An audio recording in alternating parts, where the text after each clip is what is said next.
আরে ভাই, তোমাদের তো নিবন্ধন হয় না, একটা অনিবন্ধিত দল তো নির্বাচন কমিশনের হিসাব নিকাশই নাই। কয়েকদিন পরপরই এই তথাকথিত বুদ্ধিজীবী এবং এই অতি পণ্ডিত দুই একজন ছাত্র নেতা সেনাপ্রধানকে সরাতে হবে, ওইদিকে কর্মসূচি দিতে হবে, নানান ধরনের কথাবার্তা বলে সামরিক বাহিনী তো একটা বিশৃঙ্খলা সৃষ্টিতে তারা বেশ কয়েকবার পায়তারা করেছে। আমরা জানতে চাই তারা কি দেশকে আর একটা গৃহযুদ্ধের দিকে ঠেলে দিতে চায়?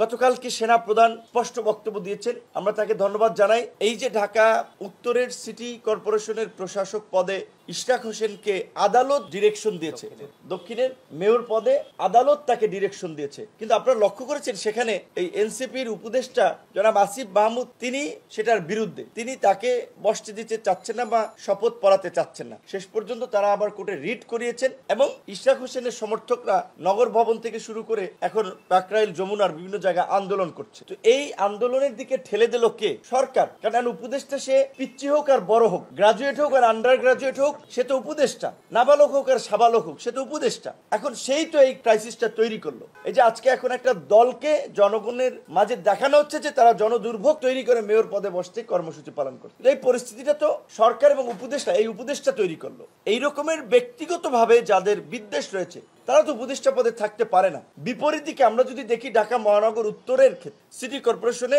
নিষিদ্ধ ঘোষিত সংগঠন হিজবুত তাহরীরের নেতা জঙ্গিবাদের অর্থায়ন এবং সম্পৃক্ত ছিলেন, সেই অভিযোগে তিনি গ্রেপ্তার হয়েছিলেন, কারাবরণ করেছেন 2015 সালে 2 বার, এবং ওখান থেকে মুক্ত হয়ে যেটা আমরা দেখেছি ওই শাহেদের মতো, বাটপার শাহেদের মতো, আপনারা দেখেছেন না বঙ্গভবন গণভবনে একদিনে গেছে 3-4টা পাঞ্জাবি নিয়ে, পাঞ্জাবি চেঞ্জ করে বিভিন্ন মানুষের সাথে ছবি তুলে। ঠিক একইভাবে আওয়ামী লীগের নেতাদের সাথে হাসান মাহমুদ, কৃষিমন্ত্রী আব্দুর রাজ্জাক, স্পিকার, বিভিন্ন মানুষের সাথে ছবি তোলা, প্রোগ্রামে যাওয়া, তিনি আওয়ামী লীগের লোক, এটা প্রমাণ করার চেষ্টা করেছেন। আবার এই পট পরিবর্তনের পরে জাতীয় নাগরিক কমিটিতে ঢুকে শুনেছি যে বড় অঙ্কের টাকার বিনিময়ে তিনি উত্তরের প্রশাসক পদ বাগিয়ে নিয়েছেন। কারণ এছাড়া এজাজের তো কোনো যোগ্যতা নাই ঢাকা উত্তর সিটি কর্পোরেশনের মতো এই জায়গায় প্রশাসক হিসেবে বসার। সে সাবেক সচিবও না, বিচারপতিও না, আমলাও না, বড় কোনো রাজনৈতিক নেতাও না, তাহলে তিনি কোন ক্রাইটেরিয়া ওখানে গিয়েছেন? আর এই ধরনের একজন ব্যক্তিকে নিয়োগের মাধ্যমে আমরা যেটা দীর্ঘদিন ধরে নানানভাবে শুনে আসছি যে সরকার উগ্রপন্থীদেরকে পৃষ্ঠপোষকতা করছে, উগ্রপন্থীদেরকে স্পেস দিচ্ছে,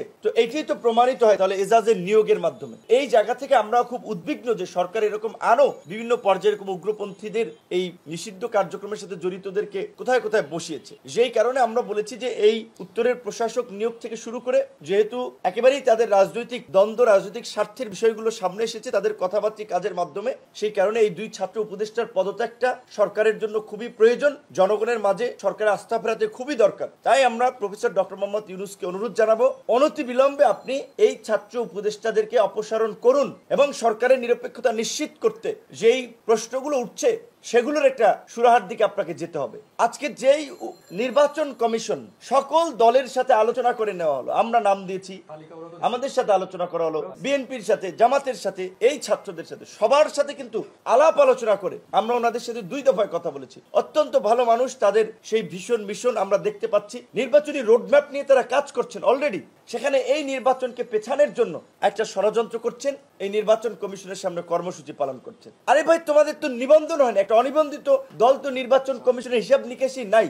সেখানে আপনারা দেখেছেন যে নির্বাচন কমিশনের সামনে গিয়ে তারা কর্মসূচি করে নির্বাচন কমিশন ঘেরাও করা হুমকি দিচ্ছে, তাদেরকে নিয়ে নানা ধরনের কথাবার্তা বলছে। তারা নিবন্ধিত হোক, তারপরে নির্বাচন কমিশনে যাবে, আর তারপরেও তো ছাত্র প্রতিনিধি হিসেবেও তো এই নির্বাচন কমিশন গঠনে তারা মতামত দিচ্ছে। তাহলে কিভাবে তারা তার পদত্যাগ চায়?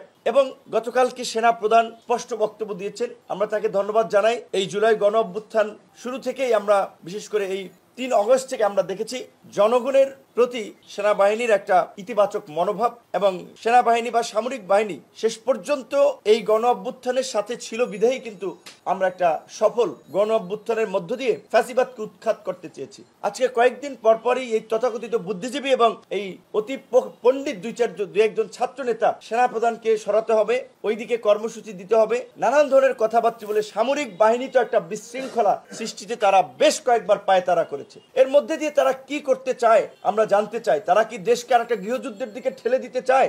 সামরিক বাহিনী তো এই গণ অভ্যুত্থানের সাথে ছিল।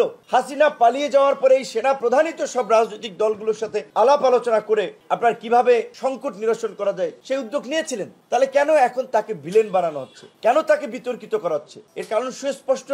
এই তথাকথিত ছাত্র নেতা এবং তথাকথিত 2-4 জন বুদ্ধিজীবী এরা আরেকটা বিশৃঙ্খলা করতে চায়। 75-এর মতো আপনারা দেখেছেন সেই সময় কু পাল্টা কু, রাজনৈতিক অস্থিরতা দেশকে ওই রকমের একটা সংকটের দিকে নিয়ে যেতে চায়। তাই আমরা মনে করি জাতীয় নির্বাচনের রোডম্যাপ ঘোষণা করাটা এখন সময়ের দাবি। জাতীয় নির্বাচন যত দীর্ঘায়িত হবে সংকট তত বাড়বে। দেশি বিদেশি বিনিয়োগকারীরা আমাদেরকে প্রশ্ন করে, ভাই আমরা ব্যবসা বিনিয়োগ করব কার উপরে ভরসা করে, কে আমাদের সুরক্ষা দেবে?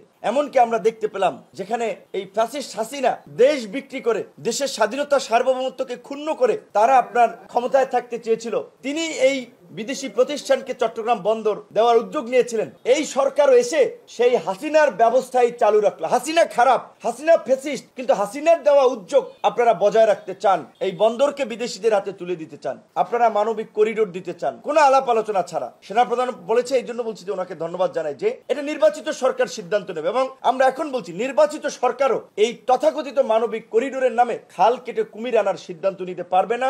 চট্টগ্রামের একমাত্র বাংলাদেশের কৌশলগত বন্দরকে বিদেশিদের হাতে তুলে দেওয়া যাবে না। প্রয়োজনে আপনি টেকনোলজি আনেন, টেকনিক্যাল এক্সপার্ট আনেন, বিশেষজ্ঞ আনেন, উচ্চ বেতনে তাদেরকে নিয়োগ করেন, নিজস্ব অপারেটর দেশীয় প্রতিষ্ঠান দ্বারা বন্দরকে পরিচালনা করুন এবং নির্বাচনী রোডম্যাপ দ্রুত সময়ের মধ্যে একটা পরিষ্কার রোডম্যাপ দিয়ে ব্যবসায়ী, আমলা, রাজনীতিবিদ, প্রশাসন, সমাজের সর্বশ্রেণীর মাঝে একটা স্বস্তি দেন। নির্বাচনী রোডম্যাপ ছাড়া এই স্বস্তি আসবে না। প্রশাসন অনেক ক্ষেত্রেই কাজ করছে না, আস্থা পাচ্ছে না, কারণ যাকে তাকে ফাঁসিবাদের দোষর বানিয়ে দিচ্ছে, যার তার বিরুদ্ধে আন্দোলন করছে, যাকে তাকে লাঞ্ছিত করছে। সেদিন মধ্যরাতে দেখেছেন যে এই কতিপয় ছাত্র নেতা তারা এখন বৈষম্য বিরোধী নেতা, বিশাল বিপ্লবী, কিন্তু আগে করেছে ছাত্রলীগ। এখন তারা একজন ব্যবসায়ীর বাসায় আপনার হানা দিয়েছে যে তারা তাকে গ্রেপ্তার করবে, টেনে হিচড়ে নামাবে। তুমি কে? তোমাকে কি আইন শৃঙ্খলা বাহিনীর দায়িত্ব দেওয়া হয়েছে মধ্যরাতে একজনের বাসায় গিয়ে তার আপনার টেনে হিচড়ে নামানো, তাকে গ্রেপ্তার করানো? ফ্যাসিবাদের দোষর কারা কারা এই গুম খুন গণহত্যায় জড়িত, এর একটা তালিকা দরকার। ইউনিয়ন পর্যায় থেকে শুরু করে জেলা, উপজেলা, সব জায়গায় একটা তালিকা করে